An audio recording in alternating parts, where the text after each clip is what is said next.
Hello friends, एक बार फिर स्वागत है आपके अपने प्यारे से यूट्यूब चैनल मोहित पांडे क्लासेस पर। फ्रेंड्स, जैसा कि आप लोग जानते हैं कि इन दिनों हम लोग पढ़ रहे हैं क्लास 10th में मैथ का चैप्टर नंबर 3। इसके लास्ट वाले वीडियो में हम लोगों ने चैप्टर नंबर 2 बहुपद को पूरी तरीके से समाप्त कर लिया था। उसके सभी एक्सरसाइज के एक एक क्वेश्चन हम लोगों ने किए थे। अगर आप लोगों ने वीडियो नहीं देखे हैं तो नीचे डिस्क्रिप्शन बॉक्स में आपको बहुपद का जो प्लेलिस्ट बना हुआ है, जिसमें बहुपद चैप्टर के सभी वीडियो पड़े हुए हैं, उसका लिंक आपको नीचे डिस्क्रिप्शन बॉक्स में मिल जाएगा। ओके, तो वहां से जाइए। अच्छा, कुछ बच्चों को तो डिस्क्रिप्शन बॉक्स देखना ही नहीं आता होगा, प्लेलिस्ट ही नहीं जानते होंगे।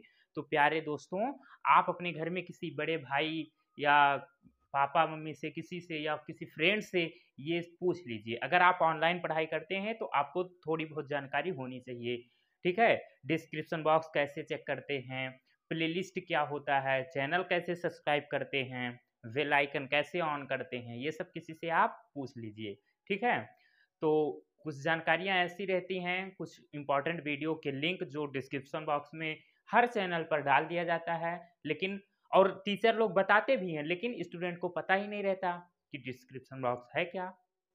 ठीक है, तो फ्रेंड्स, आज हम लोग एक नया चैप्टर शुरू करने वाले हैं जिसका नाम है दो चर वाले रैखिक समीकरण युग्म। ठीक है, मैथ में बहुत ही इंपॉर्टेंट चैप्टर है और ये चैप्टर अगर आप लोग नहीं सीख पाते हैं तो आपको बहुत ही समस्या होती है मैथ में। ठीक है, तो इस चैप्टर को आपको मैं इस तरीके से पढ़ाने वाला हूं, क्लास 10th का है चैप्टर नंबर 3। ठीक है, कि आगे आपको बहुत ही फायदा होगा मैथ में, और ऐसे ऐसे कॉन्सेप्ट से आपको एक एक पॉइंट क्लियर करवाऊंगा कि आपको पता ही नहीं चलेगा कि हमें मैथ से मोहब्बत कैसे हो गई।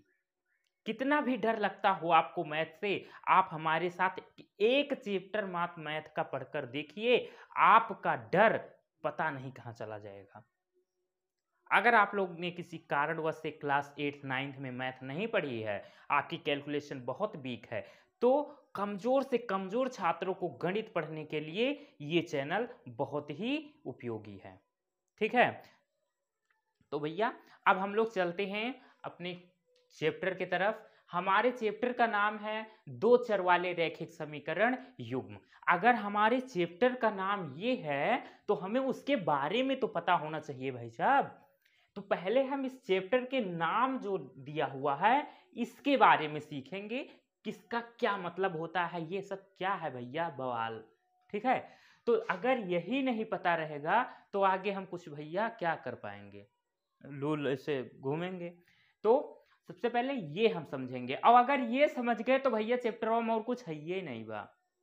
ओके, तो चलिए, दो दो माने तो भैया जनबे कर थो वो कि दो माने नहीं जानते यार। दो एक दो एक दो, ये है दो। ठीक है, चर, एक एक अक्षर का मैं आपको बताऊंगा, मतलब ये आपका अंक है दो। और ये चर क्या होता है भाई साहब, तो चर होता है भाई साहब हमारे अल्फाबेट, जितने भी ए से लेकर जेड तक, ए बी सी डी से लेकर एक्स वाई जेड, ये सब आपके चर होते हैं। चर होता है भाई साहब जो चले, जो चले। अब जो चले का मतलब जिसका मान कभी कुछ आता है तो कभी कुछ आता है। आप लोगों ने क्लास 8 9th में, 9th में भी पढ़ा होगा, 8th में भी पढ़ा होगा। इक्वेशन, उसी का नाम तो हिंदी में है समीकरण, इंग्लिश में इक्वेशन, हिंदी में समीकरण। तो वहां पर आपने एक्स वाई और जेड ऐसे ऐसे करके कुछ क्वेश्चन सॉल्व किए होंगे ना, तो ये सब आपके चर हैं। किसी क्वेश्चन में आपका यक्स की वैल्यू आई होगी 2, तो किसी क्वेश्चन में आपकी -2 आई होगी। ठीक है, तो ये आपके सब चर होते हैं। और अचर क्या होता है, जिसका मान ना बदले। अब आपका ये 2 लिखा हुआ है तो ये 2 ही रहेगा। अब हम इसको 2 कह रहे हैं, अभी किसी और को बुलाओ, कहो ओए इधर इधर, ये क्या लिखा है, तो इसको ये 10 नहीं पढ़ेगा, वो 2 ही पढ़ेगा अगर कुछ पढ़ा लिखा है तो। ठीक है, नहीं कहेगा तो सांप फंड काढ़े बैठा है भैया। ओके, तो ये आपका 2 है। आप भी 2 कहोगे, आपके बगल वाले जो हैं वो भी 2 कहेंगे, आपके पापा भी इसको 2 पढ़ेंगे, और आपकी सखी सहेलियां भी इसको 2 ही पढ़ेंगी। ठीक है, तो ये आपका अचर है। और चर क्या है, चर ऐसा है भैया कि यह गिरगिट की तरह रंग बदलता है बच्चा। कभी इसका आंसर आ गया 2, कभी -2, कभी 100, तो कभी -100, कभी 50, कभी 70, x का ही मान आता रहता है। y का मान इसी तरीके से, z का मान कभी कुछ तो कभी कुछ। तो मतलब आपको ओवरऑल समझना क्या है इसमें कि अगर अंग्रेजी के स्मॉल लेटर के ABCD XYZ PQMN कुछ भी आपको दिखाई गए तो वो आपके चर होते हैं, और जो अंक होते हैं 1 2 3 4 10 50 100 1000 लाख, ये सब आपके अचर होते हैं। तो चर का भी मतलब आपको पता चल गया। ABC X Y and Z, ये सब आपके चर होते हैं। ठीक है, आप ध्यान से कहानी सुनते रहिए, मैथ को रटने की आवश्यकता नहीं है, बस कहानी की तरह आप पढ़िए, और पूरा अगर वीडियो लास्ट तक देख लोगे ना तो इसका मजा आपको अगले वाले वीडियो में आएगा, और एक्सरसाइज पर जब पहुंचोगे तब वहां फुल मजा आएगा। अभी आप सोच रहे होगे क्या चिल्ला रहे हैं, कुकुर उकुर तो नहीं कह रहे सर जी का, पागल कुकुर चिल्ला रहे हैं जी हैं। बस सुनते रहो भैया, बस सुनते रहो। दो चर, अब इन दोनों का मतलब आपको पता चल गया। वाले रैखिक समीकरण युग्म, अब रैखिक क्या होता है भाई साहब? ओ मेरे प्यारे दोस्तों, रैखिक का मतलब आप लोग समझिए।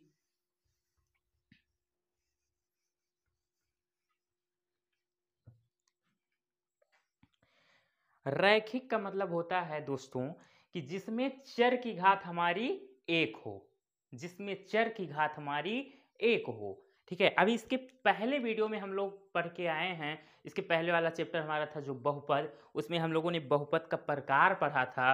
रैखिक बहुपद होता है, द्विघात बहुपद, त्रिघात बहुपद। तो भैया रैखिक क्या होता है? रैखिक हमारा होता है जिसमें चर की घात केवल एक हो। जैसे यक्स लिखा हुआ है, ये आपकी इसकी घात कितनी है? कुछ नहीं दिख रही है, जिसकी घात कुछ नहीं उसकी घात एक होती है। y लिखी हुई है, z लिखी है, ठीक है, लिखा हुआ है आपका a लिखा हुआ है, b लिखा हुआ है, ठीक है, p लिखा हुआ है। ये सब आपकी क्या है? ये सब आपकी रैखिक इसको बोलोगे। क्यों? क्योंकि इन सब की पावर 1 है, 1 1 1। ठीक है, ये सब आपके क्या हैं? रैखिक हैं। ये सब आपके रैखिक हैं। अब इसी में अगर आप इसको ऐसे लिख दो यक्स स्क्वायर या यक्स क्यूब, या इसको आप बोल दो यक्स की पावर 6, तो ये सब आपके अब रैखिक नहीं रहे, क्योंकि इनकी पावर यहाँ पर 2 हो चुकी है, यहाँ पर 3 और यहाँ पर 6। तो रैखिक हम कब बोलेंगे? जब हमारी चर की घात एक होगी, केवल और केवल एक होगी प्यारे दोस्तों। तो यहाँ पर देखो सबकी घात एक दिख रही है, और यहाँ पर कहीं 2 कहीं 3 तो कहीं 6, तो ये सब हमारे रैखिक नहीं हैं। रैखिक हम किसको कहेंगे? जिसमें चर की घात केवल और केवल एक लिखी होगी, एक लिखी भी नहीं रहेगी आपको। मतलब आपको तो क्या देखना है? आपको देखना है कि हमारा जो चर है उसमें चर की घात कुछ लिखी हुई है या नहीं। एक तो लिखी ही नहीं रहेगी, अगर 2 लिखी है तो वो चर है, वो आपका रैखिक है ही नहीं। 3 लिखा हुआ है तो आपका रैखिक है ही नहीं। तो रैखिक कब होगा? जब आपकी जो चर है उसकी घात एक लिखी हो, एक हो, एक लिखी नहीं जाएगी। बार बार यही कह रहा हूं, लिखी नहीं जाएगी, कुछ नहीं लिखा रहेगा। लेकिन जहां पर कुछ नहीं लिखा रहेगा वहां एक माना जाता है दोस्तों। क्लियर है? रैखिक भी समझ में आ गया। समीकरण समझो प्यारे। समीकरण क्या होता है? आप लोग इसके पहले पढ़ चुके हैं बहुपद। बहुपद आप ऐसे पढ़े थे, मान लो 3x + 5, ऐसे कुछ करके बहुपद पढ़े थे ना। अब इसी को अगर आप इक्वल लगाकर 0 लिख दें तो इसी को हम बोलते हैं समीकरण। अगर इसी को आप इतने को हटा लो तो इसको हम समीकरण नहीं कह सकते, इसको हम केवल और केवल बहुपद कहेंगे। ठीक है, तो बहुपद के इक्वल में, बहुपद के बराबर में अगर 0 या कोई संख्या, कोई अंक लिख दिया जाए, आपका कोई अचर, तो वो आपका क्या कहलाएगा? समीकरण कहलाएगा दोस्तों।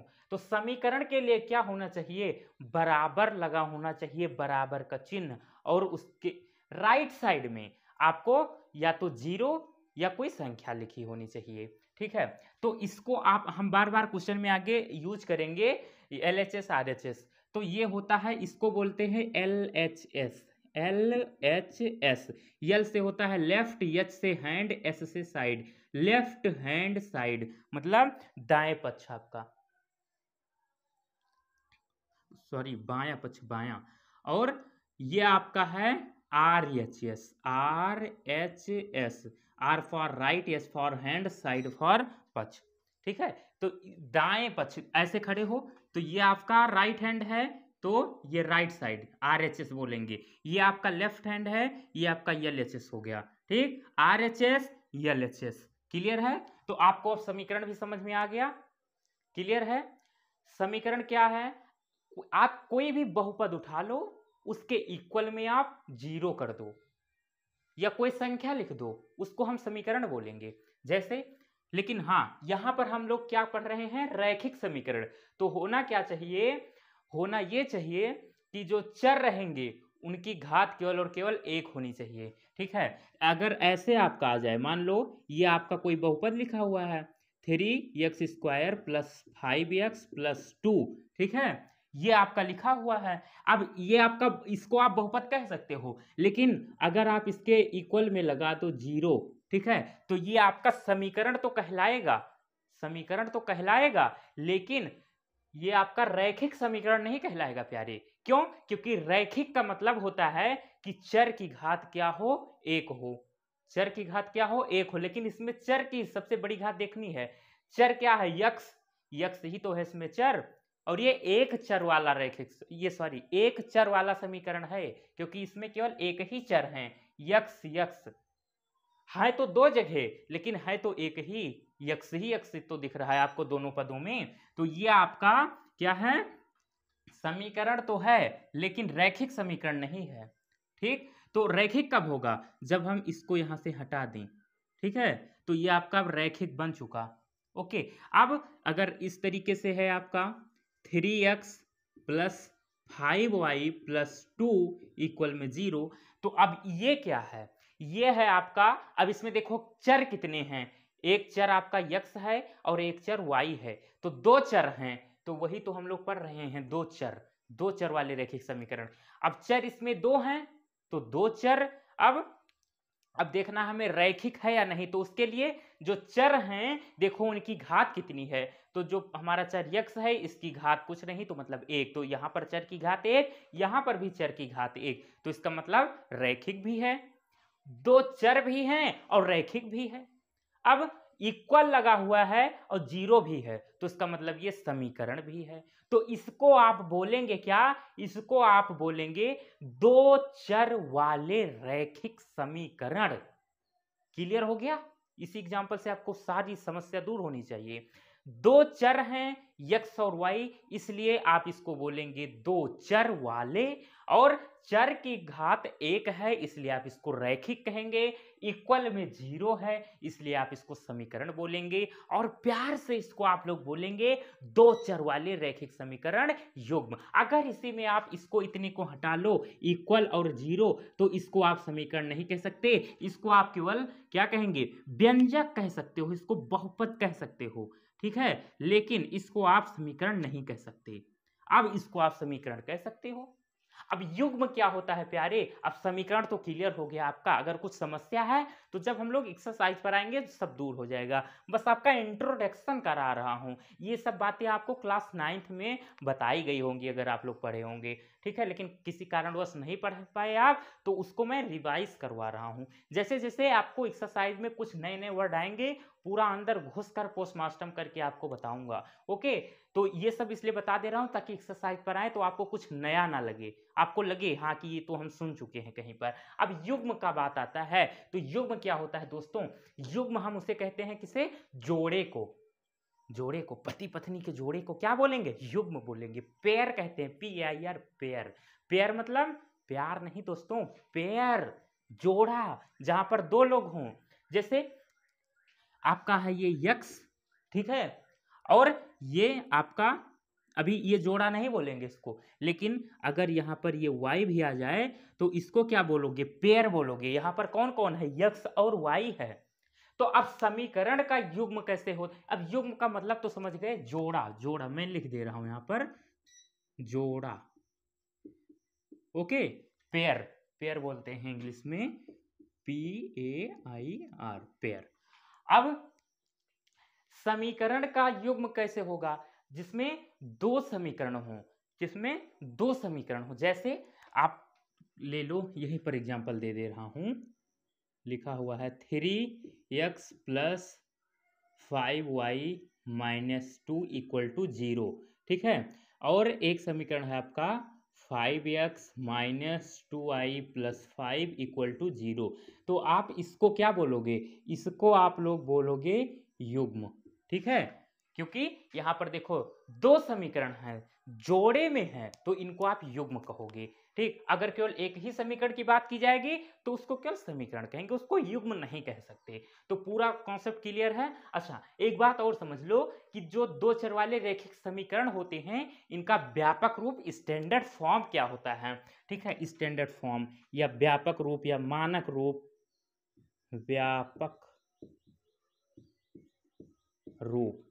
व्यापक रूप इनका होता है ax + by + c = 0। इस फॉर्म में अगर इक्वेशन है तो हम इसको क्या बोलेंगे? दो चर वाले रैखिक समीकरण युग्म, ठीक है। जहां पर आपका a ≠ 0 और b ≠ 0 होना चाहिए, ठीक है।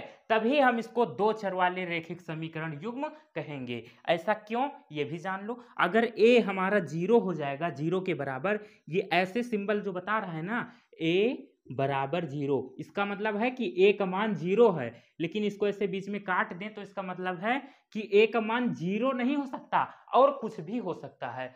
1 2 4 5 10 हो सकता है, लेकिन 0 कभी नहीं हो सकता। इस जन्म में तो नहीं हो सकता, अगले जन्म में भैया आप जानो।